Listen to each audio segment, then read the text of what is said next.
నమస్తే మిత్రులారా, నేను మీ శ్రీనివాస్ చౌహాన్ అడ్వకేట్.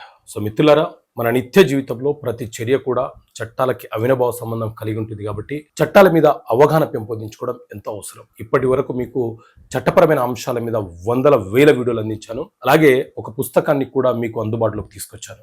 ఆ పుస్తకం యొక్క టైటిల్ ఏంటి అని అంటే చట్టపరమైన సమస్యలకు పరిష్కారాలు. సో ఈ పుస్తకంలో ఎలాంటి అంశాలు ఉన్నాయి అనే దాని గురించి కొంత వివరించే ప్రయత్నం చేస్తాను.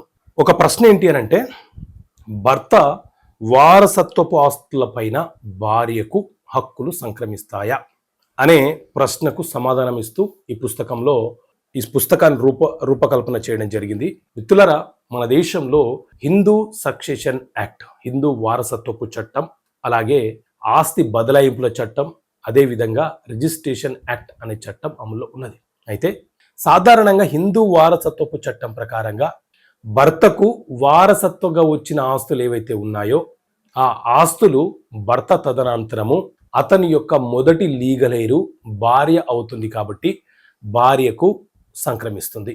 కానీ భార్య ఆ ఆస్తి మీద పూర్తిగా హక్కుదారురాలు కాదు.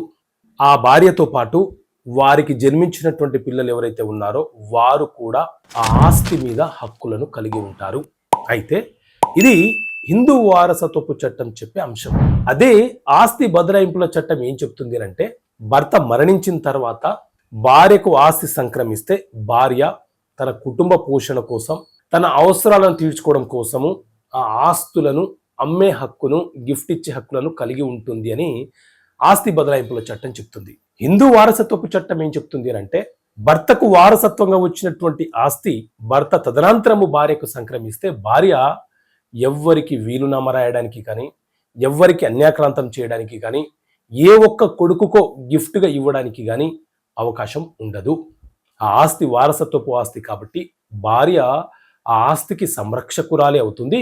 ఆమె తదనంతరము లేకపోతే ఆమె బ్రతికి ఉన్నప్పుడే ఆమె వారసులు అంటే కుమారులు, కుమార్తెలు ఎంతమంది ఉన్నారో వాళ్ళందరికీ కూడా సమాన భాగ పంపిణీ చేయబడుతుందని హిందూ వారసత్వపు చట్టం చెప్తుంది. ఇది హిందూ వారసత్వపు చట్టం ప్రకారంగా వివరణ. ఒక్కొక్క చట్టంలో ఒక్కొక్క సెక్షన్ని బట్టి కొంత తేడాతో అంశాలను విశదీకరించడం అనేది జరిగింది. సో ఇలాంటి అంశాలను ఈ పుస్తకంలో పొందపరిచాను. ఈ పుస్తకం కావాలనుకునే వారు ఇక్కడ కనిపిస్తున్న నెంబర్కి మీరు కాల్ చేసి ఆర్డర్ చేయవచ్చు. ఓకే మిత్రులారా, థ్యాంక్ యూ. జై హింద్.